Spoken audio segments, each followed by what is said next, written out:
اعوذ باللہ من الشیطان الرجیم بسم اللہ الرحمن الرحیم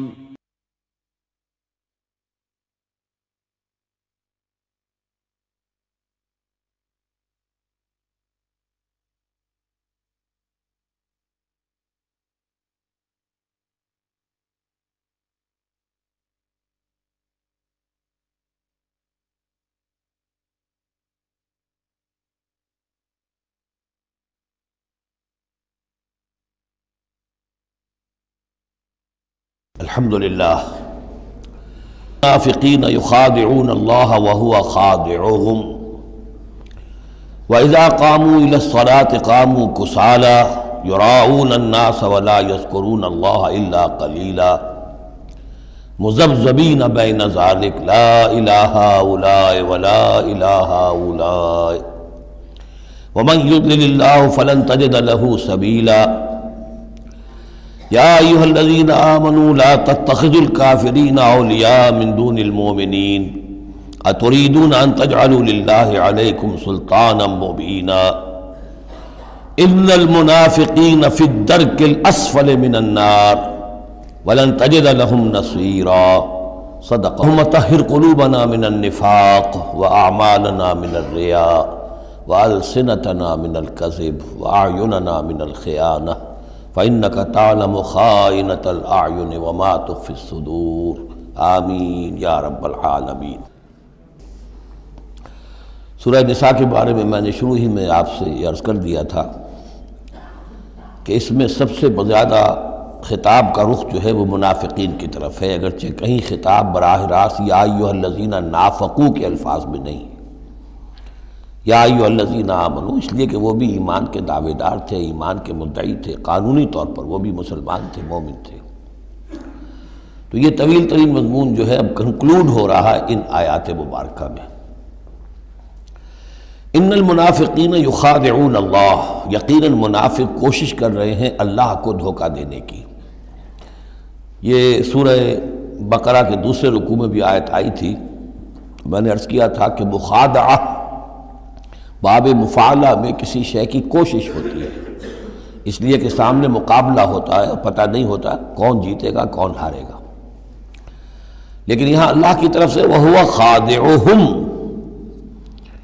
اور یہ خادع جو ہے یہ ثلاثی مجرد سے اس میں فاعل ہے، اور یہ آتا ہے نہایت زوردار تاکید کے لیے، اللہ ان کو دھوکہ دے کر رہے گا،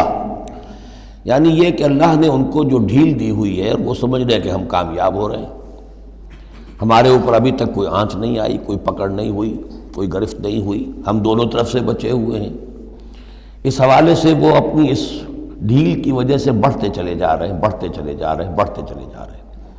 اور یہی در حقیقت اللہ کی طرف سے گویا کہ ان کو دھوکہ ہے جو دیا جا رہا ہے کہ وہ سمجھ رہے ہیں کہ ہم کامیاب ہیں۔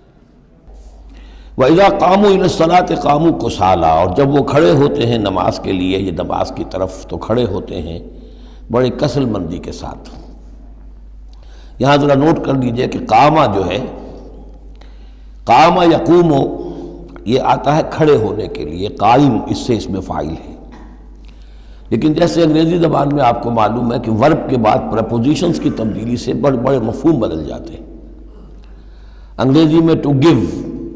ایک خاص مصدر ہے، ٹو گیو اپ اب زمین و آسمان کا فرق ہو گیا، ٹو گیو ان بالکل ہی الٹی بات ہو گئی۔ عربی میں اتنا فرق نہیں ہوتا، لیکن پھر بھی ظاہر بات ہے کہ جو پریپوزیشنز چینج ہوتی ہیں تو فرق پڑتا ہے، اسی لیے میں نے کہا تھا قام علی الرجال قوامون علی النساء، اس میں حاکم ہونا، سربراہ ہونا، کسی کے حکم کا نافذ ہونا۔ قام الی کسی شے کے لیے کھڑے ہونا، کسی شے کی طرف کھڑے ہونا، کوئی کام کرنے کا ارادہ کرنا۔ وَإِذَا قَامُوا إِلَى الصَّلَاةِ قَامُوا كُسَالَىٰ، جب کھڑے ہوتے ہیں نماز کی طرف تو صاف نظر آ جاتا ہے کہ طبیعت میں بشاشت نہیں ہے، طبیعت میں آمادگی نہیں ہے، مجبوراً چونکہ اپنے آپ کو مسلمان ظاہر کرنا ہے لہذا کھڑے ہو رہے ہیں۔ قام بے ہم نے پڑھا تھا، قوامین بالقسط، قائمم بالقسط اللہ کی شان ہے، کسی شے کو قائم کرنا۔ تو اس طریقے سے یہ جو الفاظ ہوتے ہیں ان کے ساتھ پریپوزیشنز کی چینج سے یہ ہمارے ہاں عربی میں اس کو جو حروف جار کہتے ہیں، ان کے اضافے سے بہت اضافی معنی پیدا ہو جاتے ہیں۔ یراؤن الناس ولا یذکرون اللہ الا قلیلا، وہ لوگوں کو صرف دکھانے کے لیے کھڑے ہوتے ہیں، اور حقیقت میں جو ذکر الہی جو نماز کا اصل مقصد ہے، اقیم الصلاۃ لذکری، وہ انہیں نہیں حاصل ہوتا مگر بہت تھوڑا سا، کسی وقت کوئی واقعتاً اس بے دھیانی میں بھی ہو سکتا ہے کوئی آیت جو ہے وہ بجلی کے کڑکے کی طرح کڑک کر اور ان کے شعور کے اوپر کچھ نہ کچھ اثرات پیدا کر دے، الا قلیلا، بہت اشاعت۔ مذبذبین بین ذالک، یہ اس کے مابین مذبذب ہو کر رہ گئے ہیں، کفر کی طرف یا ایمان کی طرف، یکسو نہیں ہو رہے۔ اس لیے بار بار حضرت ابراہیم کے ساتھ اور حضرت ابراہیم کے تذکرے کے ساتھ حنیف کا لفظ آتا ہے، یکسو ہو جاؤ۔ دنیا میں کفر پر بھی انسان یکسو ہو تو کم سے کم دنیا بن جائے گی اس کی، لیکن یہ کہ اصل میں اگر دنیا اور آخرت دونوں بنانے ہیں تو پھر ایمان کے ساتھ یکسو ہونا ضروری ہے۔ لیکن جو بیچ میں رہیں گے ادھر کے نہ ادھر کے، تو ان کے لیے تو خسرت دنیا والآخرہ، ان کے لیے دنیا اور آخرت دونوں کا گھاٹا اور نقصان ہے۔ لا الہ الا ولا الہ الا، نہ تو یہ ان کی جانب ہے نہ ان کی جانب ہے، نہ ان کے ساتھ یکسو ہیں نہ ان کے ساتھ یکسو ہیں، نہ اہل ایمان کے ساتھ مخلص ہیں نہ اہل کفر کے ساتھ مخلص ہیں۔ وَمَن يُضْلِلِ اللَّهُ فَلَن تَجِدَ سَبِيلًا، اور جسے اللہ ہی نے گمراہ کر دیا ہو، یعنی جس کی گمراہی پر اللہ کی طرف سے مہر تصدیق ثبت ہو چکی ہے، پھر اب اس کے لیے فَلَن تَجِدَ لَهُ سَبِيلًا، اس کے لیے اب کوئی راستہ نہ پاؤ گے۔ یا ایھا الذین آمنوا لا تتخذوا الکافرین اولیاء من دون المؤمنین، یہ مضمون پہلے بھی آ چکا ہے کہ یہ بھی ایک نفاق کی علامت ہے کہ اہل ایمان کو چھوڑ کر کافروں کے ساتھ دوستیوں کی پینگیں بڑھائی جائیں۔ اہل ایمان مت بناؤ کافروں کو اپنے حمایتی اور مددگار اور دوست اور بھیدی مسلمانوں کو چھوڑ کر۔ اتریدون ان تجعلوا للہ علیکم سلطانا مبینا، کیا تم چاہتے ہو کہ تم اپنے خلاف اللہ کے ہاتھ میں ایک دلیل دے دو، حجت دے دو؟ یعنی اللہ تعالیٰ جب محاسبہ کرے گا آخرت میں تو اس دلیل کا کیا جواب دو گے کہ تمہاری دوستیاں کافروں کے ساتھ تھی؟ تو یہ تو حجت قاطع بن جائے گی تمہارے خلاف، علیکم سلطان مبینہ، یہ حجت قاطعہ ہوگی تمہارے خلاف۔ اب یہ آ رہی آیت ایک اعتبار سے یہ منافقین کے حق میں قرآن حکیم کی سخت ترین آیت ہے، اگرچہ جو سخت ترین آیت بعض اعتبارات سے بلکہ ایک خاص لطیف پہلو سے سخت تر جو آیت ہے وہ سورہ توبہ میں آئے گی۔ یہ دو صورتیں ہیں اصل میں طویل صورتوں میں سے، سورہ توبہ اور سورہ نساء، جس میں کہ نفاق کا مضمون سب سے زیادہ تفصیل کے ساتھ آیا۔ ان المنافقین فی الدرک الاسفل من النار، یقیناً منافق آگ کے سب سے نچلے طبقے میں ہوں گے۔ وَلَن تَجِدَ لَهُمْ نَصِيرًا، اور تم نہ پاؤ گے ان کے لیے کوئی مددگار۔ إِلَّا الَّذِينَ تَابُوا، اصل میں منافقت کا آخری پردہ جو چاک ہوگا وہ ہوگا سورہ توبہ میں، سورہ گویا کہ سن 9 ہجری میں جا کر۔ ابھی یہ ہم سن 4 ہجری کے آس پاس ہیں، اس حوالے سے ذرا ابھی فصل ہے، تو ابھی ان کے لیے ایک رعایت رکھی ہے کہ توبہ کا دروازہ تمہارے لیے ابھی کھلا ہے۔ إِلَّا الَّذِينَ تَابُوا وَأَصْلَحُوا، اب بھی اگر سوائے ان کے جو توبہ کریں اور اصلاح کر لیں، وَاعْتَصَمُوا بِاللَّهِ، اور اللہ سے چمٹ جائیں، یکسو ہو جائیں، ایک ہی طرف کے ہو جائیں، کونوا ربانیین، اللہ والے بن جائیں، شیطان سے پینگیں نہ بڑھائیں، شیطان کے ایجنٹوں سے اپنی دوستیاں نہ کریں، یکسو ہو جائیں اور اپنے آپ کو اس کے ساتھ وابستہ کر دیں ہر چہ باد آباد۔ اب یہ کشتی جو ہے ایمان کی اور اسلام کی، اگر یہ تیرتی ہے تو ہم تیریں گے، اگر خدا نہ خواستہ اس کے لیے کوئی حادثہ ہے تو ہم بھی اس حادثے میں شامل ہو گئے۔ وَأَخْلَصُوا دِينَهُمْ لِلَّهِ، یہ ہے بہت اہم اصطلاح کہ وَإِن تَابُوا إِلَّا الَّذِينَ تَابُوا وَأَصْلَحُوا وَاعْتَصَمُوا بِاللَّهِ وَأَخْلَصُوا دِينَهُمْ لِلَّهِ، اپنی اطاعت کل کی کل اللہ کے لیے کر لیں، مخلص کر لیں۔ یہ نہ ہو کہ زندگی کے کچھ حصے میں اطاعت اللہ کی ہو رہی ہے، کچھ حصے میں کسی اور کی ہو رہی ہے۔ کیا کریں جی، یہ معاملہ تو رواج کا ہے، کیا کریں، اگرچہ ہے تو غلط شریعت کی روح سے، لیکن برادری کا رواج ہے، برادری کو چھوڑ تو نہیں سکتے۔ معلوم ہو آپ نے اپنی اطاعت کے حصے جو ہیں علیحدہ کر لیے، یہ حصہ جو ہے برادری کی اطاعت میں جائے گا، یہ حصہ اللہ کی اطاعت میں جائے گا۔ اطاعت جب تک کل کی کل اللہ کی نہ ہو، جیسے سورہ بقرہ میں ہم نے پڑھا تھا قاتلوہم حتی لا تکون فتنۃ ویکون الدین للہ، دین ہو جائے پورا اللہ کے لیے۔ تو ایک تو اجتماعی سطح پر دین اللہ کے لیے ہو جائے، یعنی اسلامی ریاست قائم ہو جائے، پورا اسلامی قانون ہو، پورا اسلامی نظام ہو۔ اگر یہ نہیں ہے تو ایک شخص انفرادی سطح پر تو اپنی اطاعت تو خالص کر لے اللہ کے لیے، تو یہ تو انفرادی گویا کہ توحید عملی ہے۔ فَأُولَٰئِكَ مَعَ الْمُؤْمِنِينَ، تو یہ لوگ پھر اہل ایمان میں شامل ہو جائیں گے۔ یعنی ابھی پوائنٹ آف نو ریٹرن نہیں ہے ابھی سب کے لیے، بہت سے لوگ تو پہنچ چکے، لیکن پھر بھی ابھی توبہ کا دروازہ کھلا ہے۔ وَسَوْفَ يُؤْتِ اللَّهُ الْمُؤْمِنِينَ أَجْرًا عَظِيمًا، اور جہاں تک مومنین کا تعلق ہے تو اللہ تعالیٰ اہل ایمان کو تو ان قریب بہت بڑا اجر عطا فرمائے گا۔ اب یہ اپیل کے انداز میں بھی آخری بات ہے، مَا يَفْعَلُ اللَّهُ بِعَذَابِكُمْ، سوچو اے منافقو اللہ تمہیں عذاب دے کر کیا لے گا۔ اللہ کو سیڈسٹ ہستی نہیں ہے معاذ اللہ کہ اسے لوگوں کو دکھ پہنچا کر خوشی ہوتی ہو۔ ایسے پرورٹڈ انسان ہوتے ہیں، ان کی شخصیتیں مست ہو چکی ہوتی ہیں،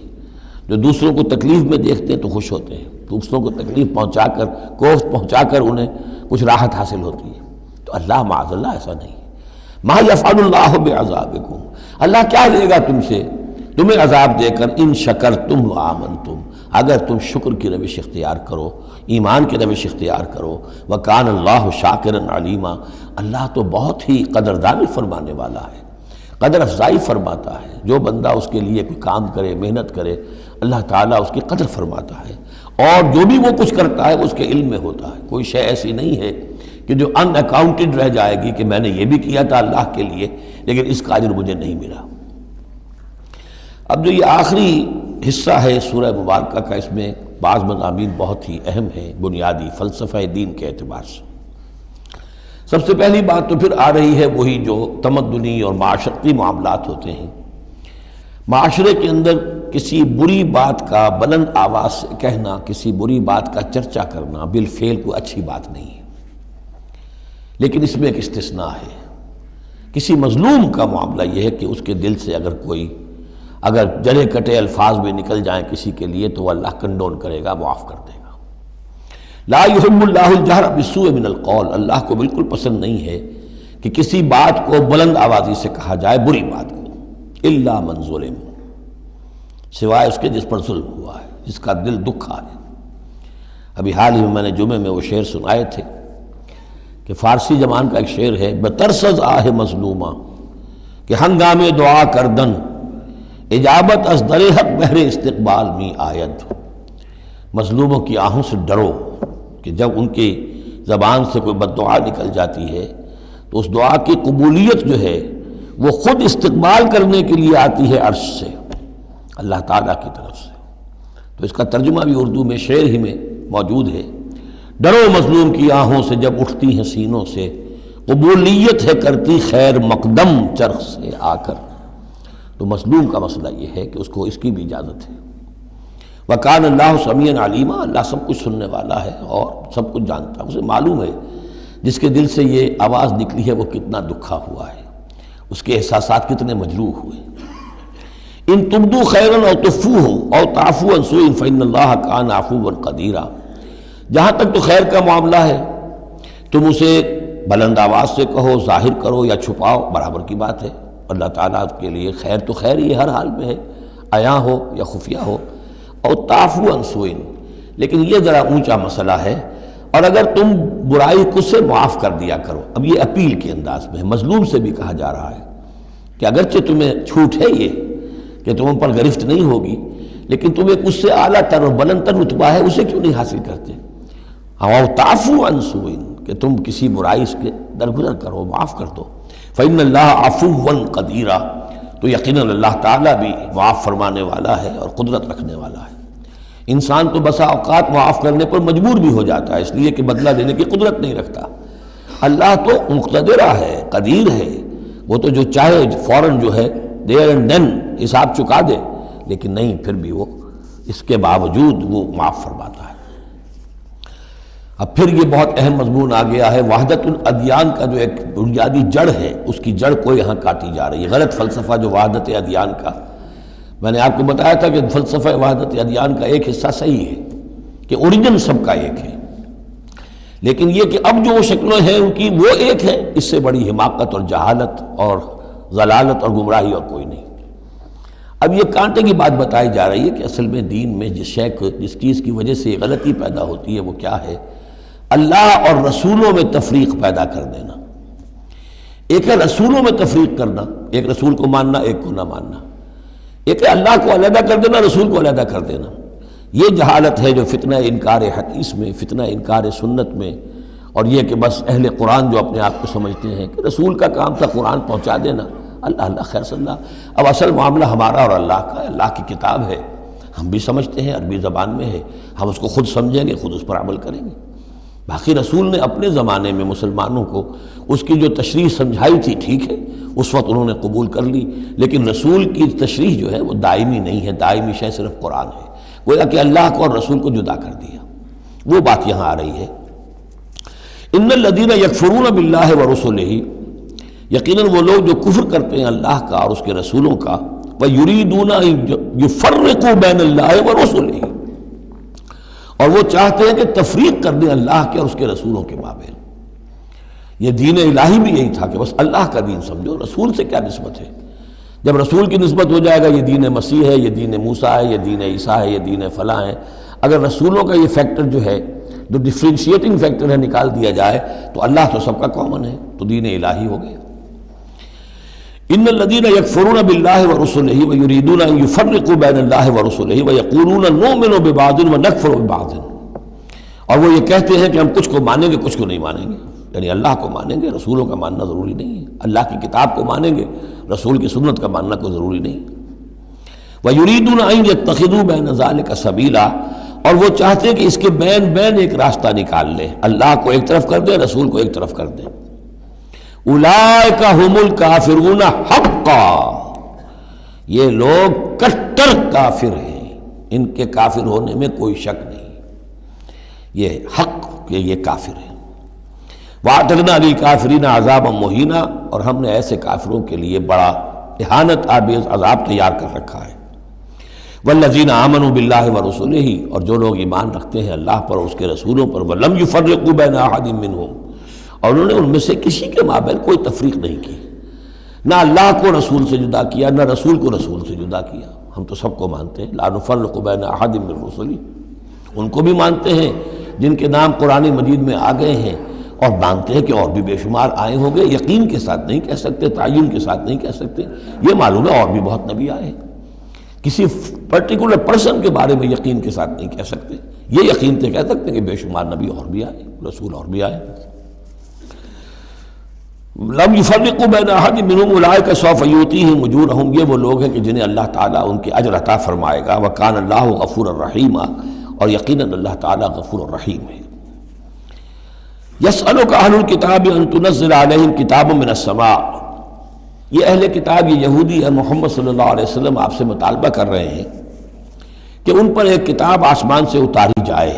یعنی جیسے تورات اتری تھی۔ آپ تو کہتے ہیں مجھ پر وحی آتی ہے، کہاں لکھی ہوئی ہے وہ وحی، کون لایا ہے ہمیں تو پتہ نہیں، موسیٰ کو تو وہ لکھی ہوئی ملی تھی اور وہ پتھر کی تختیوں میں لے کر آئے تھے۔ یسألک اہل الکتاب ان تنزل علیہم کتابا من السماء فقد سألوا موسیٰ اکبر من ذلک، تو اے نبی آپ فکر نہ کریں، ان کی پرواہ نہ کریں، انہوں نے ان کے آباء و اجداد نے موسیٰ سے اس سے بھی بڑھ کر مطالبے کیے تھے۔ فقالوا ارنا اللہ جہرۃ، یاد کرو کہ وہ اللہ سے انہوں نے تو یہ مطالبہ بھی کیا تھا کہ ہمیں دکھاؤ اللہ کو عیاناً، ہم خود دیکھنا چاہتے ہیں۔ فاخذتهم الصاعقۃ بظلمهم، تو ان کی اس گناہ کی پاداش میں انہیں ایک کڑک نے آ پکڑا تھا۔ ثم اتخذوا العجل من بعد ما جاءتهم البینات، پھر یہ کہ ان لوگوں کی ناہنجاری کا یہ بھی اندازہ کرو کہ جبکہ واضح نشانیاں ان کے پاس آ چکی تھیں، 9 معجزے حضرت موسیٰ کے وہ دیکھ چکے تھے، پھر بھی انہوں نے بچڑے کی برت سے شروع کر دی۔ فعفونا عن ذلک، ہم نے ان تمام چیزوں سے درگزر کیا۔ وآتینا موسیٰ سلطان مبینا، اور ہم نے موسیٰ کو غلبہ عطا کیا، واضح غلبہ، فرعون اور اس کے علاوہ لشکر کو ان کی نگاہوں کے سامنے غرق کر دیا۔ ورفعنا فوقهم الطور بميثاقهم، اور ہم نے ان کے سروں پر معلق کر دیا تھا طور کو، پہاڑ کو، جبکہ ان سے عہد لیا جا رہا تھا۔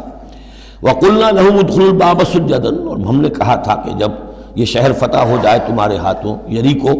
تو اس میں داخل ہونا تو سروں کو جھکا کر۔ وقلنا لهم لا تعدوا في السبت، اور ہم نے ان سے یہ بھی کہا تھا کہ سبت کا، ہفتے کا جو قانون ہے اس میں حد سے تجاوز نہ کرو۔ واخذنا منهم ميثاقا غليظا، اور ہم نے ان تمام باتوں کے ان سے بڑے گاڑھے قول و قرار لیے تھے، بہت گاڑھے معاہدے کیے تھے۔ فبما نقضهم میثاقهم، اب یہاں ان کے کچھ جرائم کی فہرست آ رہی ہے، اور یہاں یوں سمجھیے کہ مبتدا ہی کی تکرار ہو رہی ہے، اس میں جو خبر ہے وہ گویا کہ وہ محذوف ہے۔ یوں پہلے اگر سمجھ لیں گے تو بات یوں بنے گی، فبما نقضهم میثاقهم لعناهم، تو انہوں نے جو ہمارے میثاق کو توڑا اور توڑتے رہے، جو بھی وعدے کیے تھے، ہم نے ان پر لعنت کر دی بس۔ لیکن یہ لعناہم اتنی واضح بات تھی کہ اس کو کہنے کی ضرورت نہیں آئی، بلکہ اور ان کے جرائم کی فہرست بیان ہو رہی ہے۔ فبما نقضهم میثاقهم وکفرهم بآیات اللہ، اللہ کی آیات کے انکار کے سبب سے، وقتلهم الانبیاء بغیر حق، اور ان کا انبیاء کا قتل کر دینا بغیر حق، وقولهم قلوبنا غلف، اور ان کے اس کہنے کی پاداش میں کہ ہمارے دل تو غلافوں میں بند ہیں، بل طبع اللہ علیہا بکفرہم، بلکہ حقیقت یہ ہے کہ اللہ نے ان کے اوپر مہر کر دی ہے ان کے کفر کے باعث، فلا یؤمنون الا قلیلا، ہاں واقعتاً اب وہ ایمان نہیں لائیں گے مگر بہت ہی شاذ، وبکفرہم وقولہم علی مریم بہتانا عظیما، اور بسبب ان کے اس کفر کے جو انہوں نے کیا اور جو انہوں نے مریم پر ایک بہتان عظیم لگایا، حضرت مریم سلام علیہا پر بہتان یہ لگایا کہ یہ زنا کیا ہے اور یہ یوسف نجار کا بیٹا ہے یہ مسیح، اگرچہ ان کے روایات کے مطابق یہ ہے کہ ان کی نسبت تھی، یوسف نجار بڑھئی تھے ایک، ان کے ساتھ حضرت مریم کی نسبت ہو چکی تھی لیکن وداعی نہیں ہوئی تھی، لیکن وداعی سے پہلے ہی ان کے مابین تعلق ہوا اور یہ بیٹا ہو گیا، تو یہ تو پھر ولد الزنا ہوا۔ یہ تھی اتنی بڑی بات تھی جو وہ کہتے ہیں، اور اس کو باقاعدہ پکچرز بنا کے امریکہ میں چلاتے ہیں، سن آف مین، تم جسے سن آف گاڈ کہتے ہیں وہ سن آف مین ہے۔ اب سن آف مین جو ہے اس کو سمجھ لیجئے کہ اس کا مطلب کیا ہوا پھر،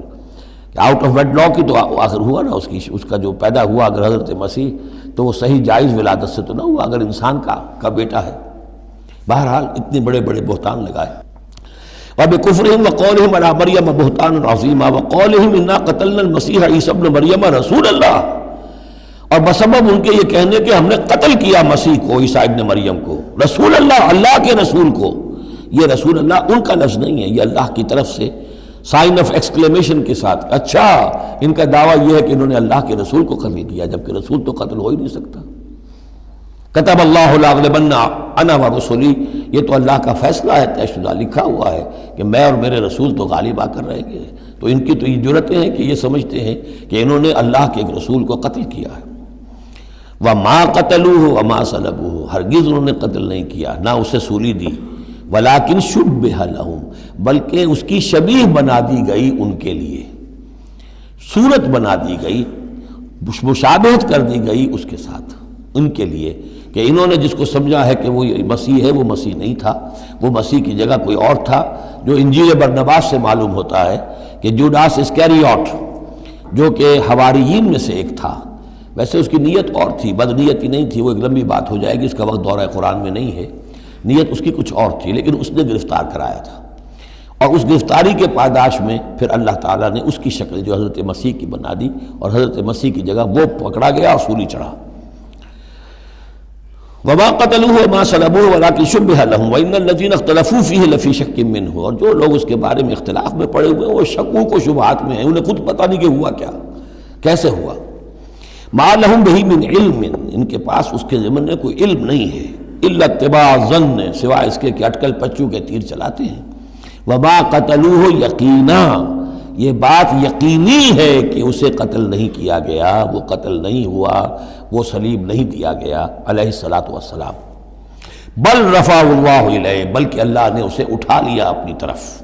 وکان اللہ عزیزا حکیما، اور اللہ تعالیٰ زبردست ہے، کمال حکمت والا۔ اس کی تفصیل میں آپ کو پہلے بتا چکا ہوں کہ کیا شکل پیش آئی تھی اس باغ میں جہاں حضرت مسیح اپنے حواریین کے ساتھ روپوش تھے، جو کہ تفصیل انجیل برنباس میں ہے۔ وَإِن مِّنْ أَهْلِ الْكِتَابِ إِلَّا لَيُؤْمِنَنَّ بِهِ قَبْلَ مَوْتِهِ، اور نہیں رہے گا اہل کتاب میں سے کوئی بھی مگر اس پر ایمان لا کر رہے گا اس کی موت سے قبل، یعنی حضرت مسیح مرے نہیں ہیں، زندہ ہیں، وہ دوبارہ آئیں گے،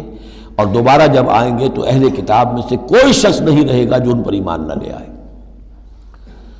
وَيَوْمَ الْقِيَامَةِ يَكُونُ عَلَيْهِمْ شَهِيدًا، اور قیامت کے دن وہی ان کے خلاف گواہ بن کر کھڑا ہوگا۔ یہ خلاف گواہی وہی آ گئی جو ہم نے پڑھا تھا 41ویں آیت میں، فَكَيْفَ إِذَا جِئْنَا مِن كُلِّ أُمَّةٍ بِشَهِيدٍ وَجِئْنَا بِكَ عَلَىٰ هَٰؤُلَاءِ شَهِيدًا۔ ہر نبی کو اپنی قوم کے خلاف گواہی دینی، لہذا حضرت مسیح علیہ السلام اپنی اس قوم، اپنی امت کے خلاف گواہی دیں گے۔ فَبِظُلْمٍ مِّنَ الَّذِينَ هَادُوا حَرَّمْنَا عَلَيْهِمْ طَيِّبَاتٍ أُحِلَّتْ لَهُمْ۔ تو اللہ تعالیٰ کی ایک سنت یہ بھی ہے کہ کوئی قوم اگر کسی معاملے میں حد سے گزرتی ہے تو اس کو سزا کی ایک شکل یہ بھی ہوتی ہے کہ حلال چیزوں سے بھی محروم کر دیا جائے، حرام کر دی جائیں۔ تو ان لوگوں نے جنہوں نے یہودیت اختیار کی، ان کی اسی غلط روش کے باعث حرمنا علیہم طیبات، ہم نے بعض پاکیزہ چیزیں بھی ان پر حرام کر دیں، احلت لہم، جو کہ اصلاً ان کے لیے حلال تھیں۔ جیسے کہ حضرت یعقوب علیہ السلام نے اگر اونٹ کا گوشت کھانا چھوڑ دیا تھا تو اللہ تعالیٰ تورات میں فرما دیتے کہ بھئی یہ حرام نہیں ہے، یہ تو اسرائیل نے، حضرت یعقوب نے خود کر لیا تھا، لیکن اللہ نے کہا اچھا ٹھیک ہے، ان کی جو ہے یہ سزا رہے، ان پر جو تنگی ہے وہ رہے۔ وَبِصَدِّهِمْ عَنْ سَبِيلِ اللَّهِ كَثِيرًا، اور بسبب ان کے اللہ کے راستے سے رکنے اور روکنے کے، اللہ کے راستے سے رکتے بھی ہیں، روکتے بھی ہیں، تو اس کی وجہ سے اللہ تعالیٰ نے ان کو سزا کے طور پر بعض حلال چیزوں سے بھی محروم رکھا۔ وَأَخْذِهِمُ الرِّبَا، اور پھر ان کے جرائم کی فہرست میں یہ بھی ہے کہ ان کا سود کھانا، وَقَدْ نُهُوا عَنْهُ، اور یہ کہ اسے روک دیے گئے تھے۔ سود ان کی شریعت میں حرام ہے، آج بھی حرام ہے، لیکن وہ یہ سمجھتے ہیں کہ سود کا لین دین یہودیوں کا آپس میں حرام ہے، کوئی یہودی دوسرے یہودی سے سودی لین دین نہیں کرے گا۔ لیکن جنٹائلز کے لیے تو ان کا عام قاعدہ یہ ہے، گوئمز اینڈ جنٹائلز، ان کے لیے کوئی ہم پر لیس علینا فی الامیین سبیل، ہم پر کوئی گرفت ہے ہی نہیں، کوئی ذمہ داری ہے ہی نہیں، ہم جیسے چاہیں کریں، لوٹیں کھسوٹیں، جس طرح چاہیں دھوکہ دیں، اور تو ظاہر بات ہے سود میں تو پھر کوئی قباحت رہی نہیں۔ وَأَخْذِهِمُ الرِّبَا وَقَدْ نُهُوا عَنْهُ وَأَكْلِهِمْ أَمْوَالَ النَّاسِ بِالْبَاطِلِ، اور بسبب ان کے لوگوں کے مال ناحق ہڑپ کرنے کے،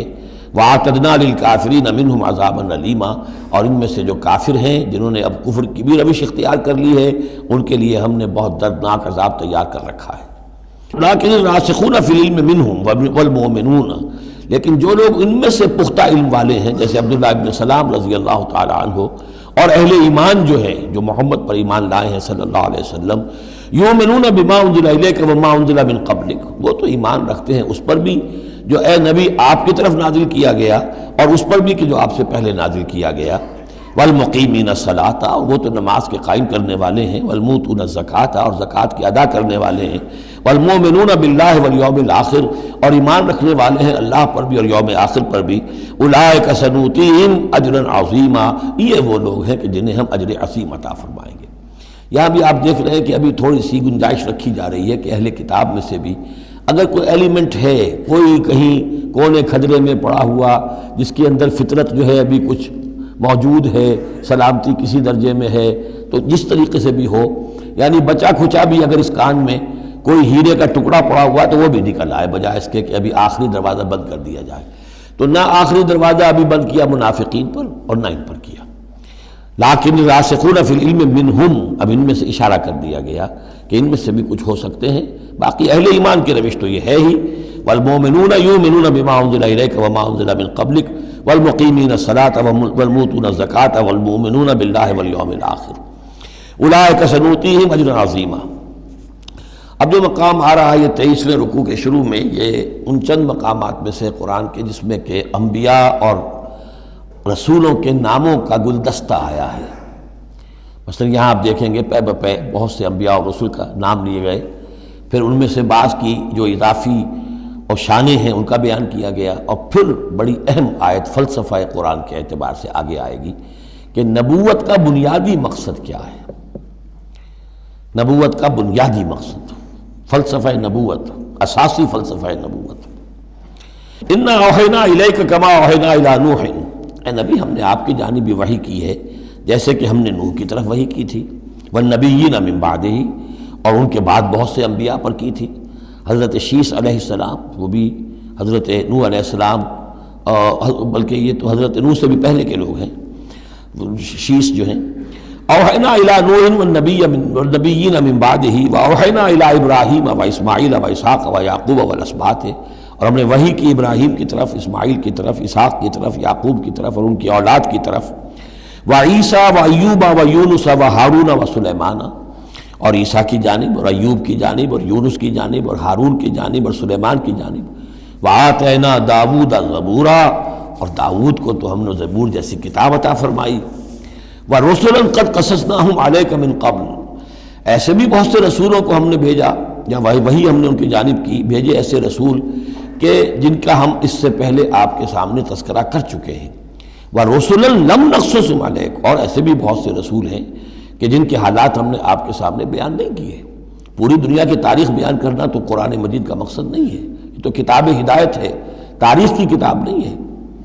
وَكَلَّمَ اللَّهُ مُوسَىٰ تَكْلِيمًا، اور خاص اب شان جو حضرت موسیٰ علیہ السلام کی امتیازی شان ہے، اور موسیٰ سے تو کلام کیا اللہ نے جیسے کہ کلام کیا جاتا ہے، بس صرف یہ ہے کہ من ورائے حجاب تھا، پردے کے پیچھے سے تھا دو بدو کلام۔ اب وہ آیت آ رہی ہے کہ یہ رسول کس لیے بھیجے گئے؟ رسلا مبشرین و منذرین، یہ رسول بھیجے گئے بشارت دینے والے بنا کر اور خبردار کرنے والے بنا کر، لئلا یکون للناس علی اللہ حجۃ بعد الرسل، تاکہ نہ رہ جائے لوگوں کے حق میں، للناس لام نوٹ کیجئے، علی اللہ اللہ کے مقابلے میں کوئی حجت کوئی دلیل رسولوں کے آنے کے بعد، وکان اللہ عزیزا حکیما، اور اللہ تعالیٰ زبردست ہے لیکن ساتھ ہی حکمت والا ہے۔ اب اس کو سمجھیے کہ جب ہم یہ کہتے ہیں کہ قیامت کے دن اللہ تعالیٰ حساب لے گا اور امتحان ہوگا، امتحان سے بھی نتائج نکلیں گے ہمارے کہ کون پاس ہوا کون فیل ہوا، لیکن امتحان لیا جاتا ہے کچھ پڑھا کر، کیا پڑھایا ہمیں، جانچا جاتا ہے کسی کو کچھ دے کر، کسی بچے کو آپ دیجئے 10 روپے، پھر آپ دیکھیے اس کا میلان تباہ کیا ہے، ٹافی کی دکان کی طرف بھاگتا ہے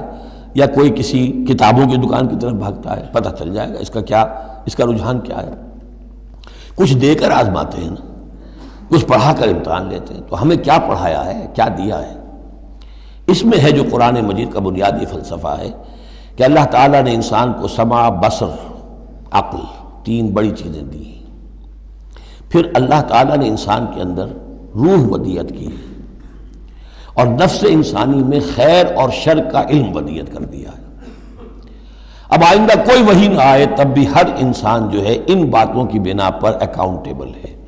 ہم نے تمہارے اندر تمیز رکھ دی تھی، یہ نیکی ہے یہ بدی ہے، تم بدی کی طرف کیوں گئے؟ تو گویا کہ کوئی نبی نہ آتا، کوئی کتاب نہ آتی، کوئی رسول نہ آتا، تب بھی اللہ تعالیٰ کی طرف سے محاسبہ ناحق نہیں تھا، اس لیے کہ وہ بنیادی چیزیں اللہ تعالیٰ دے چکا ہے۔ البتہ اتمام حجت کرتا ہے اللہ۔ اب یہ نوٹ کیجئے، حجت کیا ہے؟ حجت تو عقل ہے جو اللہ کو نے ہمیں دے رکھی ہے۔ ان السمع والبصر والفؤاد کل اولئک کان عنہ مسئولا، اس کی بنیاد پر مسئولیت ہے۔ اور یہ کہ نفس ونفس وما سواها فالہمها فجورها وتقواها، اس کے اندر نیکی اور بدی کی تمیز ودیت کر دی ہے، پھر تمہیں روح پھونکی ہے۔ ان سب چیزوں کی بنا پر تم اکاؤنٹیبل ہو، کوئی نبی آتا یا نہ آتا، یہ حجت اللہ کی تم پر قائم ہے۔ لیکن پھر بھی اللہ اتمام حجت کرنے کے لیے یہ اضافی شے ہے کہ اللہ نے تم ہی میں سے کچھ لوگوں کو چنا جو بڑے ہی اعلیٰ کردار کے لوگ تھے، تم جانتے تھے کہ یہ ہمارے ہاں کے بہترین لوگ ہیں، ان کے دامن کردار پر کوئی داغ دھبا نہیں ہے، ان کی سیرت و اخلاق تمہارے سامنے تھی کھلی کتاب کے مانند، ان کے پاس ہم نے اپنی وحی بھیجی، اور پھر تمہیں یہ کرو یہ نہ کرو یہ بھی بتا دیا۔ ایگزامینیشن میڈ ایزی بھی ہو گیا تمہارے لیے، اس امتحان کو ہم نے اتنا آسان کر دیا تاکہ اب کسی کے پاس کوئی عذر باقی نہ رہ جائے، کوئی جو ہے یہ پلیڈ نہ کر سکے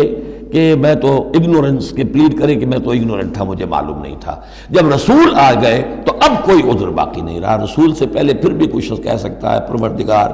میں ایسے ماحول میں پیدا ہو گیا تھا، وہاں سب کے سب اسی رنگ میں رنگے ہوئے تھے، پروردگار میں اپنے 2 وقت کی روٹی کے دھندے میں ایسا لگا رہا کہ مجھے کبھی ہوش ہی نہیں آئی کہ میں سوچتا۔ لیکن جب رسول آ جاتے ہیں اور رسولوں کے آنے کے بعد حق مبرہن ہو جاتا ہے اور حق و باطل کے درمیان امتیاز بالکل واضح طور پر قائم ہو جاتا ہے، پھر کوئی عذر باقی نہیں رہتا، کوئی حجت پیش کرنے کے لیے لوگوں کے جانب سے اللہ کے سامنے اللہ کے محاسبے کے مقابلے میں باقی نہیں رہتی۔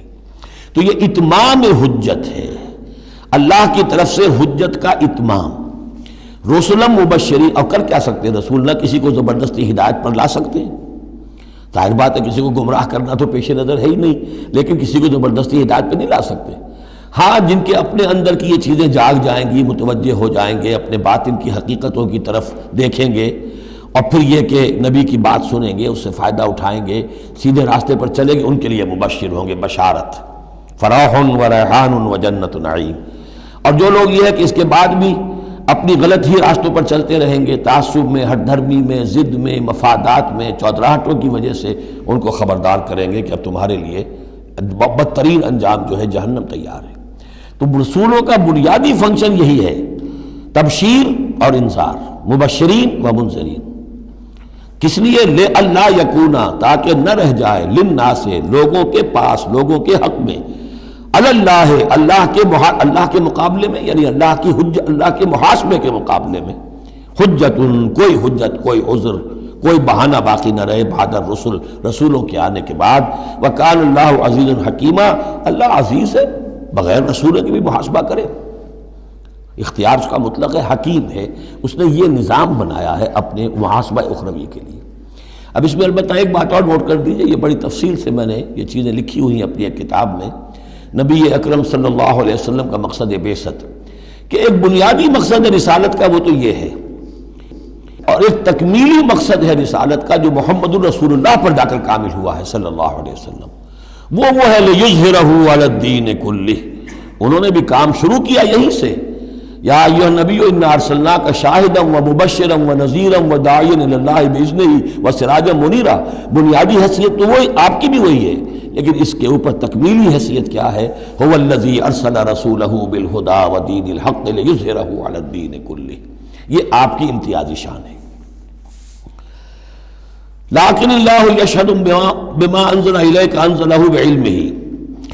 اللہ تعالیٰ اس پر گواہ ہے کہ جو کچھ اس نے نازل کیا ہے نبی آپ کی طرف، وہ اس نے علم کیا ہے، اس نے نازل کیا اپنے علم سے۔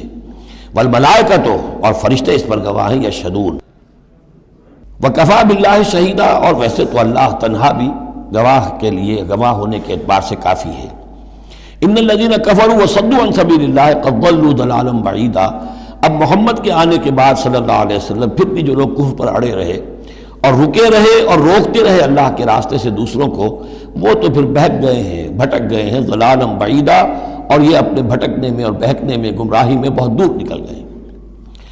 ان الذین کفروا وظلموا لم یکن اللہ لیغفر لهم۔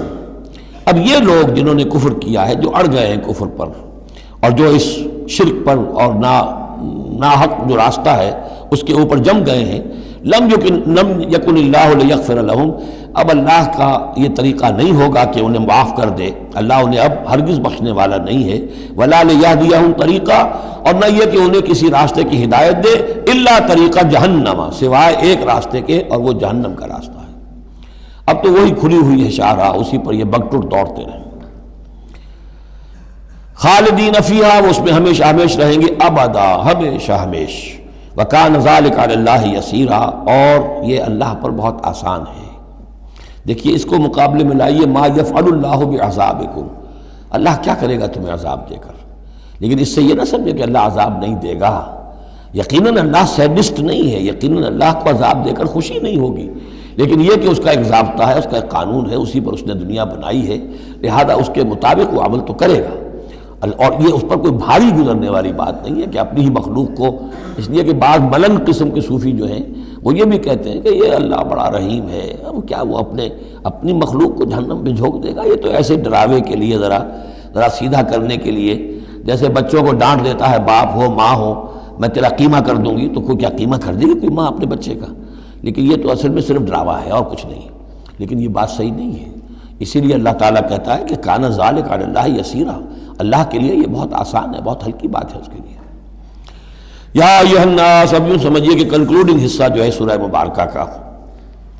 یا ایھا الناس قد جاءکم الرسول بالحق من ربکم فآمنوا خیرا لکم۔ اس عبارت میں جو زور ہے، میں نے کوشش کی ہے کہ میں اسے اپنی آواز کے ذریعے سے واضح کروں۔ اے لوگوں، تمہارے پاس آ چکا ہے رسول حق کے ساتھ، یعنی اب تم یہ نہیں کہہ سکو گے کہ رسول نہیں آیا، ہمیں پتہ نہیں تھا۔ You won't be able to plead ignorance، یہ نہیں کہہ سکتے کہ ہمیں معلوم نہیں تھا، ہم پر بات کھولی نہیں گئی، ہم پر بات واضح نہیں ہوئی، یہ بہانہ ختم ہو گیا اب محمد کے آنے کے بعد۔ یا ایھا الناس قد جاءکم الرسول بالحق من ربکم فآمنوا خیرا لکم، ایمان لے آؤ، یہی تمہارے لیے بہتر ہے، بلکہ صحیح ترجمہ ہوگا اسی میں تمہاری خیریت ہے۔ وَإِن تَكْفُرُوا فَإِنَّ لِلَّهِ مَا فِي السَّمَاوَاتِ وَالْأَرْضِ، اور کفر پر اڑے رہو گے تو اللہ تعالیٰ کا کیا بگاڑ لوگے؟ آسمانوں اور زمین میں جو کچھ ہے وہ اللہ ہی کا ہے۔ وَكَانَ اللَّهُ عَلِيمًا حَكِيمًا، اللہ علیم ہے، حکیم ہے۔ یا اہل الکتاب لا تغلوا فی دینکم، اے کتاب والو اپنے دین میں غلو نہ کرو۔ ولا تقولوا علی اللہ الا الحق، اور اللہ کی طرف کوئی شے منسوب نہ کرو سوائے اس کے جو درست ہو اور حق ہو۔ جھوٹ بولنا ہے تو بازی بارش بابا ہم بازی، جھوٹ بولنا ہے خود بولو۔ خدا پر جھوٹ جڑنا اللہ نے یہ کہا، یہ تو گویا کہ یوں سمجھیے کہ بازی بارش بابا ہم بازی والی بات ہو گئی۔ لا تقولوا علی اللہ الا الحق انما المسیح عیسی ابن مریم رسول اللہ، دیکھو مسیح عیسیٰ ابن مریم اللہ کے رسول تھے، یہ حیثیت ان کی ہے، الوہیت میں کوئی حصہ نہیں ہے، وہ خدا کے بیٹے نہیں ہیں، رسول اللہ ہے۔ وَكَلِمَتُهُ أَلْقَاهَا إِلَىٰ مَرْيَمَ، اور اس کا ایک کلمہ ہے کہ جو اس نے ڈالا مریم پر، یعنی مریم کی رحم میں جو حمل ہوا ہے حضرت عیسیٰ کا، وہ اللہ کے کلمہ کن کی طرف فعل ہوا ہے۔ ایک جو فزیکل جو بھی حصے ہیں کسی عمل کے، اب کسی بھی انسان کی ولادت میں ایک حصہ باپ کا ہے، ایک حصہ ماں کا ہے، لیکن حضرت مسیح علیہ السلام کی ولادت میں ماں والا حصہ تو پورا موجود ہے، حمل ہوا ہے، 9 مہینے آپ اپنے رحم میں رہے حضرت مریم سلام علیہا کے، لیکن یہ کہ باپ والا حصہ نہیں ہے۔ تو اللہ تعالیٰ کے ہاں جہاں پر بھی کوئی اس طرح کا لنک جو ہے، جو میٹیریل لنکس ہیں جو، وہ اگر کہیں ٹوٹا ہے تو کن، اللہ کا ایک کن جو ہے، اللہ کا ایک امر، وہ وہاں پر کفایت کرتا ہے۔ اس معنی میں اللہ تعالیٰ کے کلمے ہیں۔ کلمتہ القاہا الی مریم، اور روح منہ، اور ایک خاص روح ہے اللہ کی طرف سے، یعنی روح تو ویسے سب کی اللہ کی طرف سے ہے، لیکن یہ کہ روحوں کے بڑے اونچے مراتب بھی ہیں۔ ایک روح محمدی ہے جس کو ہم عام طور پر ہمارے علماء نور محمدی کہتے ہیں۔ وہ نور محمدی کیا ہے؟ روح محمدی، اس لیے کہ روح جو ہے نورانی شے ہے۔ ملائکہ بھی نور سے پیدا ہوئے ہیں، اور انسانی جو ارواح ہے وہ بھی نور سے پیدا ہوئی ہیں، جنات نار سے پیدا ہوئے ہیں، حیوانات اور انسان کا بھی حیوانی جسم جو ہے یہ مٹی اور پانی سے پیدا ہوا ہے، سیدھی بات ہے۔ تو چونکہ ارواح جو نورانیاں ہیں تو وہ نور تو ہے، تو حضور کی نور، حضور کی روح اس کی اپنی شان ہے، حضرت عیسیٰ کی نور کا نور اور ان کی روح ان کی اپنی شان۔ روح منہ فآمنوا باللہ ورسولہ، پس ایمان لاؤ اللہ پر اور اس کے رسولوں پر۔ ولا تقولوا ثلاثہ، اور دیکھو تثلیث کا عقیدہ مت گھڑو، یہ نہ کہو کہ تین، ایک میں تین، تین میں ایک، الوہیت تین میں ہو گئی، تین اقنوم ہے۔ انتہوا خیرا لکم، باز آ جاؤ، اسی میں تمہاری خیریت ہے۔ انما اللہ الہ واحد، جان لو اللہ تو ایک ہی الہ واحد ہے، تنہا ہے۔ سبحانہ ان یکون لہ ولد، وہ پاک ہے اس سے کہ اس کے کوئی بیٹا ہوتا یا اولاد ہوتی۔ لہ ما فی السماوات و ما فی الارض، آسمانوں اور زمین میں جو کچھ ہے اسی کا ہے، اس کی ملکیت ہے۔ وکفی باللہ وکیلا، اور اللہ کافی ہے بطور کارساز۔ لن یستنکف المسیح ان یکون عبدا للہ، مسیح کو تو اس میں ہرگز کوئی عار نہیں ہے کہ اس کو کہا جائے کہ وہ اللہ کا بندہ ہے، اس کو تو اللہ کے بندہ ہونے میں اسے اپنی شان محسوس ہوگی۔ جب ہم کہتے ہیں وَنَشْهَدُ أَنَّ مُحَمَّدًا عَبْدُهُ وَرَسُولُهُ، تو یہ عبدیت کی شان تو اور بلند و بالا ہے، رسالت سے بھی اوپر ہے، یہ ایک علیحدہ مسئلہ ہے، پھر کبھی اس کو بیان کروں گا۔ تو لن یستنکف المسیح ان یکون عبدا للہ، یہ کوئی بات ان کے لیے کوئی عار کی نہیں ہے کہ وہ اللہ کے بندے ہوں۔ ولا الملائکۃ المقربون، اور نہ ہی جو ملائکہ مقربین ہیں انہیں اس میں کوئی عار ہے کہ انہیں اللہ کا بندہ سمجھا جائے، سب بندے ہیں۔ ومن یستنکف عن عبادتہ ویستکبر، اور جو کوئی بھی عار سمجھے گا اللہ کی بندگی میں اور استکبار کرے گا، تکبر کرے گا، فسیحشرہم الیہ جمیعا، تو پھر اللہ تعالیٰ ان سب کو اپنے پاس لے آئے گا، جمع کرے گا۔ فاما الذین آمنوا وعملوا الصالحات، تو جو لوگ ایمان لائے ہوئے ہوں گے اور جنہوں نے نیک عمل کیے ہوں گے، فیوفیہم اجورہم، تو انہیں ان کے پورے اجر دے گا، پورے۔ ویزیدہم من فضلہ، اور خاص اپنے فضل سے انہیں مزید دے گا، بونس بھی دے گا۔ آپ آخری جو ٹپ کر دیتے ہیں کسی کو، کسی نے کام کیا اچھا کیا ہے تو اسے انعام دیتے ہیں، اپنے فضل سے اور نوازے گا۔ وَأَمَّا الَّذِينَ اسْتَنكَفُوا وَاسْتَكْبَرُوا، اور جنہوں نے عبدیت کے اندر کوئی عار محسوس کی تھی اور تکبر کیا تھا، فَيُعَذِّبُهُمْ عَذَابًا أَلِيمًا، ان کو وہ عذاب دے گا بہت زبردست اور بہت دردناک۔ ولا یجدون لهم من دون اللہ ولیا ولا نصیرا، اور وہ نہیں پائیں گے اپنے لیے اللہ کے سوا یا اللہ کے مقابلے میں نہ کوئی حمایتی نہ مددگار۔ یا ایھا الناس قد جاءکم برہان من ربکم، اے لوگو دیکھو آ چکی ہے تمہارے پاس برہان تمہارے رب کی طرف سے۔ اب یہ قرآن مجید کی طرف اشارہ ہو رہا ہے، اور برہان بھی قرآن جمع محمد مل کر برہان ہوں گے صلی اللہ علیہ وسلم، جیسے میں بیان کر چکا ہوں شروع میں تعارف قرآن میں کہ کتاب جمع رسول مل کر بینہ،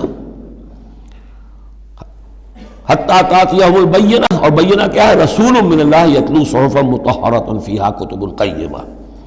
وانزلنا الیکم نورا، اور ہم نے تمہاری طرف نور نازل کر دیا ہے۔ یہاں چونکہ لفظ کے ساتھ انزال آیا ہے، اس سے مراد لازماً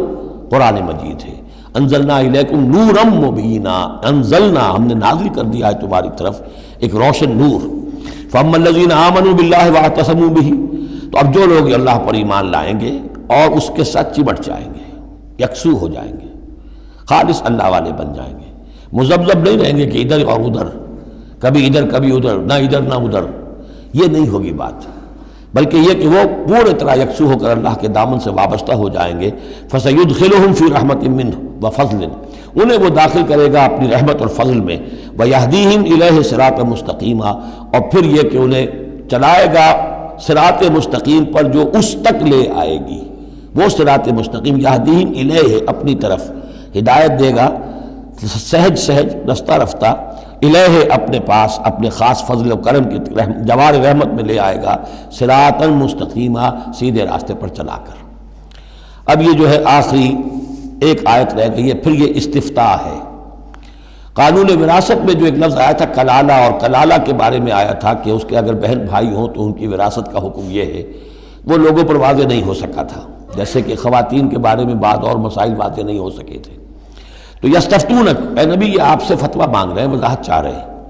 قل اللہ یفتیکم فی الکلالہ، کہو کہ اللہ تعالیٰ تمہیں کلالہ کے بارے میں مزید وضاحت دے رہا ہے، فتویٰ دے رہا ہے، حکم بتا رہا ہے۔ ان امرؤ ہلک لیس لہ ولد ولہ اخت، اگر کوئی شخص مر گیا، فوت ہو گیا اور اس کا کوئی اولاد نہیں ہے، اور کلالہ اس کو کہتے ہیں اولاد بھی نہ ہو والدین بھی نہ ہو، ولہ اخت، اور اس کی ہو ایک بہن، فلہا نصف ما ترک، تو وہ ایسے ہی ہے جیسے ایک بیٹی ہو تو اسے آدھا ملے گا، تو اس کے مطابق اس کو آدھا مل جائے گا۔ وَهُوَ يَرِثُهَا إِن لَّمْ يَكُن لَّهَا وَلَدٌ، اور کلالہ اگر عورت تھی اور اس کے کوئی اولاد نہیں، کوئی والدین نہیں، تو اس کا پورا وارث اس کا بھائی بن جائے گا، پھر پوری جو اس کی دولت ہے، اس کی وراثت اس کے بھائی کو چلی جائے گی۔ وَإِن كَانَتْ اثْنَتَيْنِ فَلَهُمَا الثُّلُثَانِ مِمَّا تَرَكَ، اور اگر وہ بہنیں جو ہیں وہ 2 سے زائد ہوں یا 2 ہوں تو 2/3 میں وہ شریک ہو جائیں گے۔ وَإِن كَانُوا إِخْوَةً رِجَالًا وَنِسَاءً، اور بہن بھائی ہوں بہت سے،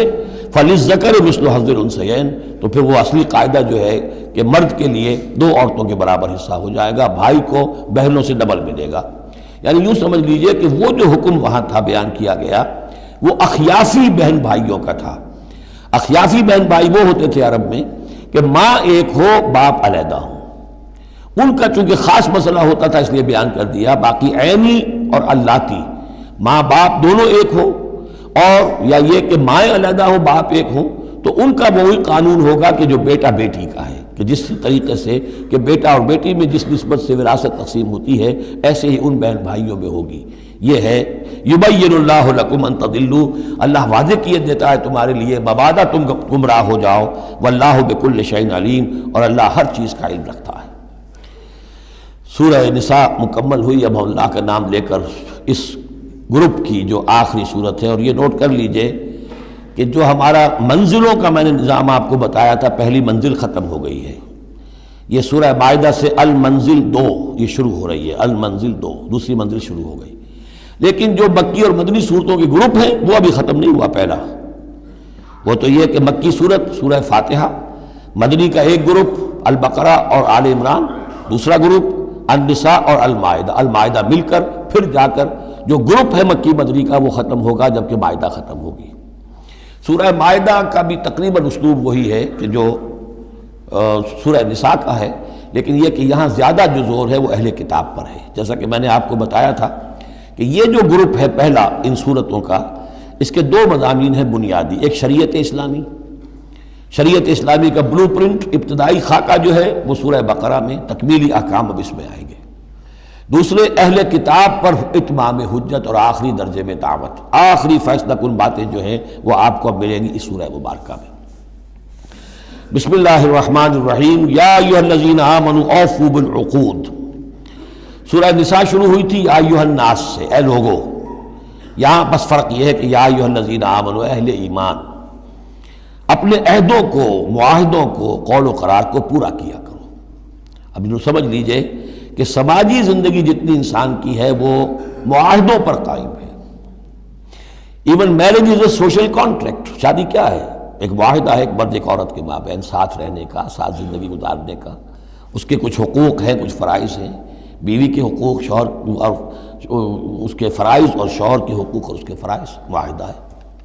بڑے بڑے کاروبار جو ہیں وہ معاہدوں کی شکل میں ہوتے ہیں، تو معاہدہ ہے۔ اور بھی سوشل کانٹریکٹس ہیں کہ جو ہمارے ہاں employer employee relationship is a contract, یا جو سیاسی نظام ہے، عہدے ہیں، مناصب ہیں، ان کی ذمہ داریاں ہیں، ان کے پریولیجز ہیں، یہ آپ کی ذمہ داریاں ہیں، یہ آپ کے اختیارات ہیں۔ تو ایک ہی شے اگر پوری ہو جائے، اوفوا بالعقود، جو بھی عقد ہو، عقد کہتے ہیں گرہ کو، عقدہ کہتے ہیں، عقدہ گرہ۔ عقد ہے کوئی چیز بند گئی، بس طے ہو گئی، فیصلہ ہو گیا، وہ عقود ہے۔ احلت لکم بہیمۃ الانعام الا ما یتلی علیکم، تمہارے لیے تمام جو مویشی کی نوعیت کے حیوانات ہیں وہ حلال کر دیے گئے، ان کا گوشت کھانا، سوائے اس کے جو تمہیں پڑھ کر سنائے جاتے ہیں۔ یعنی ان میں خنزیر ہے وہ حرام ہے، اور مردار اگر ہے تو حرام ہے، وغیرہ وغیرہ، وہ بعد میں آ جائے گا۔ لیکن باقی جو مویشی، وہ ہوش نہیں، شیر چیتا جو وحشی ہیں یہ نہیں، جو مویشی قسم کے، ہرن ہے، نیل گائے ہے، اور اس طرح کی چیزیں جو بھی ہیں کہ جو عام طور پر وہ گوشت خور نہیں ہیں، بلکہ یہ کہ سبزے کے اوپر ان کا گزارا ہوتا ہے، یہ ساری چیزیں جو ہیں یہ تمہارے لیے حلال کی گئی ہیں۔ غیر محل الصید وانتم حرم، ایک تم پر پابندی ہے کہ اگر حج کے لیے احرام باندھا ہوا ہو یا عمرے کے لیے تو تم اس حالت میں شکار نہیں کر سکتے۔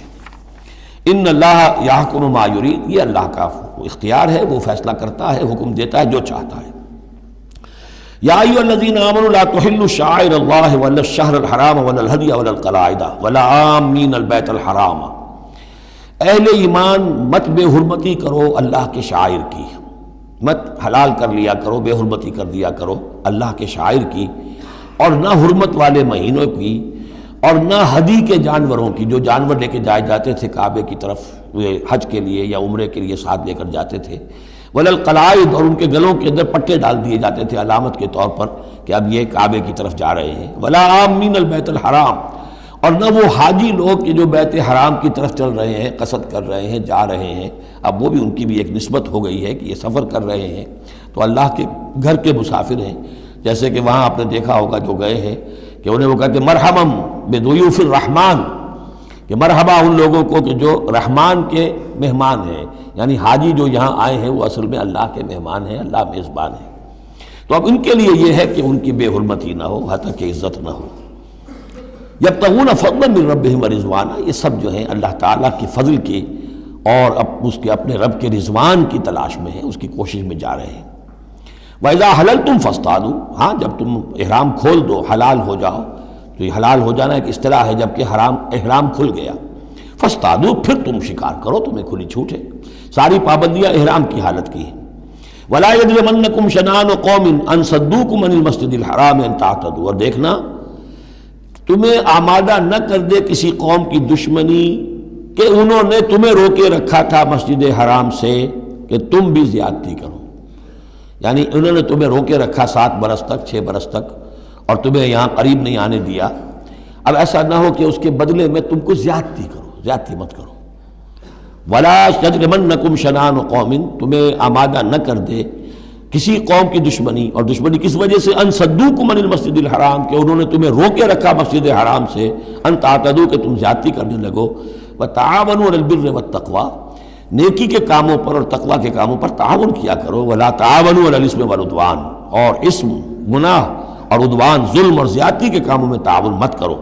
وَاتَّقُوا اللَّهَ إِنَّ اللَّهَ شَدِيدُ الْعِقَابِ، اللہ کا تقویٰ اختیار کرو، یقیناً اللہ تعالیٰ سزا دینے میں بہت سخت ہے۔ دیکھیے انداز بالکل وہی ہے جو سورہ نساء کا ہے، وہی معاشرتی معاملات، اس کے بارے میں بنیادی اصول۔ اب یہاں پہ پھر وہ آ رہی ہے آخری مرتبہ یہ آیت، اور مزید وضاحت کے ساتھ، حرمت علیکم المیتۃ، تم پر حرام کیا گیا مردار، جو خود اپنی موت مر گیا جانور، وہ حرام ہو گیا، والدم، دم اور خون، ولحم الخنزیر اور خنزیر کا گوشت، وما اہل لغیر اللہ بہ، اور جس پر پکارا گیا اللہ کے سوا کسی اور کا نام، کسی اور کے نام نامزد ہے، کسی اور کا تقرب حاصل کرنے کے لیے اس کا وہ جو ہے ذبح کیا جا رہا ہے، والمنخنقۃ، اور وہ جانور جو گلا گھٹنے سے مر گیا۔ کبھی ایسا ہوتا ہے کہ کوئی بکری ہے یا کچھ اور ہے، وہ اپنی زنجیر جس میں بندھی ہوئی ہے اسی کا کوئی پھندا ایسا لگ جاتا ہے، اب وہ جتنی کوشش کرتی ہے اس پھندے سے نکلنے کی وہ گلا گھٹ جاتا ہے، مر جاتی ہے، تو یہ بھی مردار کے حکم میں ہے۔ والموقوذۃ، یا چوٹ لگنے سے کسی جانور کی موت واقع ہو گئی، وہ بھی مردار کے حکم میں ہوگا۔ والمتردیۃ، یا اونچی جگہ سے کہیں سے کوئی جانور گرا ہے، گردن ٹوٹ گئی ہے، مر گیا ہے، وہ بھی مردار ہے۔ والنتیحۃ، کسی اور نے جانور نے سینگ مارا ہے، اس کے صدمے سے وہ ہلاک ہو گیا ہے جانور، تو وہ بھی حرام ہو گیا۔ یعنی میتہ کی مزید 4 قسمیں، یہی نہیں ہے کہ کسی بیماری سے جانور مرا ہو، لیکن یہ کہ یہ مرنے کی، ذبح ہونے کی نوبت نہیں آئی، اس کے جسم سے خون نکلنے کا امکان نہیں رہا، اس کا خون جو ہے اس کے جسم کے اندر ہی جم گیا ہے، اس کے گوشت کا حصہ بن گیا ہے، لہذا وہ مردار کے حکم میں ہے۔ وما اکل السبع الا ما ذکیتم، اور جسے کھا لیا ہو درندوں نے مگر یہ کہ جسے تم ذبح کر لو۔ فرض کیجئے کہ کسی شیر نے یا کسی چیتے نے کسی ہرن کے اوپر حملہ کیا، لیکن اس سے پہلے کہ وہ ہرن مرتا وہ شیر بھاگ گیا، آپ نے کوئی فائر کیا وہ بھاگ گیا، ابھی ہرن میں جان ہے، آپ نے جا کے ذبح کر لیا، تو وہ پھر آپ کے لیے جائز ہے، کیونکہ ابھی اس میں جان تھی، ذبح آپ نے کیا ہے، تو اب یہ کہ اس میں سے وہ خون نکل جائے گا، تو جہاں جہاں شیر کا منہ لگا ہو اس حصے کو کاٹ کر پھینک دیجئے، باقی آپ کھا سکتے ہیں۔ الا ما ذکیتم، سوائے اس کے کہ جسے تم نے ذبح کر لیا۔ وما ذبح علی النصب، اور یہ بھی تمہارے لیے حرام کیا گیا کہ تم استھانوں پہ جا کر ذبح کرو، یہ خاص جگہ ہے، یہ خاص جو ہے وہ کسی ولی اللہ کا بازار ہے، وہاں جا کے ذبح کرنا، یا کسی دیوتا یا دیوی کا کوئی استھان ہے، وہ بھی اب حرام ہو گیا۔ وَأَن تَسْتَقْسِمُوا بِالْأَزْلَامِ، یا جوئے کے تیروں کے ذریعے سے تقسیم کرو، یہ بھی ایک جوئے کی شکل ہو جاتی تھی، وہ لوگ یہ کرتے تھے، قربانی اپنی کی، اس کے بعد گوشت کے ڈھیر لگا دیے، اب تیروں کے ذریعے سے جوا کھیل رہے ہیں، تو بڑے بڑے ڈھیر جو ہے اس کے اندر داؤ پر لگ رہے ہیں۔ ذالکم فسق، یہ تمام چیزیں جو ہیں گناہ کے کام ہیں۔ الیوم یئس الذین کفروا من دینکم، دیکھو اب یہ کافر لوگ تمہارے دین سے مایوس ہو چکے ہیں، یعنی یہ سمجھ چکے ہیں کہ نظام تو اب اللہ ہی کا رہے گا۔ اب یہاں پر چونکہ سورہ مائدہ جیسا کہ میں نے اس کی آخری صورتوں میں سے ہے، لہذا اب انہیں یہ تو توقع نہیں ہے کہ اسلام کا راستہ روک سکیں گے، لیکن وہ یہ ضرور چاہیں گے کہ اس قسم کی چیزیں تمہارے اندر جاری رہیں، اس طرح کی چیزیں جیسے ہمارے ہاں بھی ہندوانہ اثرات چلتے رہے بہت عرصے تک، اب بھی چل رہے ہیں۔ تو الیوم یئس الذین کفروا من دینکم، تمہارے دین سے تو وہ مایوس ہو چکے ہیں کہ اب یہ دین تو انہی کا ہوگا اور ہمارا دین ختم ہوا۔ فلا تخشوہم واخشونی، تو اب ان سے مت ڈرو، مجھ سے ڈرو۔ الیوم اکملت لکم دینکم، آج کے دن میں نے تمہارے لیے تمہارے دین کی تکمیل فرما دی ہے۔ واتممت علیکم نعمتی، اور تم پر اتمام فرما دیا ہے اپنی نعمت کا۔ ورضیت لکم الاسلام دینا، اور تمہارے لیے میں نے پسند کر لیا ہے ہمیشہ ہمیش کے لیے میرے ہاں پسندیدہ اور مقبول دین صرف اسلام ہے۔ فمن اضطر فی مخمصۃ، اب یہ جو حکم دیا گیا تھا یہ چیزیں حرام ہیں، تو لیکن کوئی شخص اگر اضطرار میں آ جائے، شدید فاقہ ہے، بھوک ہے، جان نکل رہی ہے، غیر متجانف لاسم، اس میں گناہ کی طرف کوئی رجحان نہ ہو، کوئی شرارت دل کے اندر نہ ہو کہ میں نے واقعی یہ سور حرام ہے لیکن ذرا چکھ کے دیکھنا ہی ہے آج تو کیسا ہے، نہیں، جان پر بنی ہوئی ہے لیکن اس قسم کا خیال کوئی نہ ہو۔ فإن اللہ غفور الرحیم، تو اللہ تعالیٰ غفور اور رحیم ہے۔ یسألونک ماذا أحل لهم، اے نبی آپ سے پوچھتے ہیں کہ ان کے لیے کیا کچھ حلال ہے۔ قل أحل لكم الطیبات، تمہارے لیے سب پاکیزہ چیزیں حلال کر دی گئیں۔ وما علمتم من الجوارح مکلبین تعلمونہن مما علمکم اللہ، اور جو تم چھوڑتے ہو اور سدھاتے ہو شکاری جانوروں کو، جنہیں تم چھوڑتے ہو شکار کے لیے، انہیں تم نے سدھایا ہے، سکھایا ہے اس میں سے کہ جو اللہ نے تمہیں سکھایا ہے۔ فَكُلُوا مِمَّا أَمْسَكْنَا عَلَيْكُمْ، تو اب وہ اگر جا کر آپ نے کتا چھوڑا ہے، اس نے خرگوش کو پکڑ لیا ہے یا کسی اور جانور کو، فَإِنْ أَمْسَكْنَا عَلَيْكُمْ، اگر انہوں نے روکے رکھا ہے تمہارے لیے اس شکار کو تو اس کو کھاؤ۔ وَاذْكُرُوا اسْمَ اللَّهِ عَلَيْهِ، اس پر اللہ کا نام لو۔ وَاتَّقُوا اللَّهَ، اور اللہ تعالیٰ کا تقوی اختیار کرو۔ إِنَّ اللَّهَ سَرِيعُ الْحِسَابِ، یقیناً اللہ تعالیٰ حساب لینے میں بہت جلدی کرتا ہے، یا حساب لینے میں اسے دیر نہیں لگتی۔ بارک اللہ لی و لکم فی القرآن العظیم ونفعنی وإیاکم بالآیات والذکر۔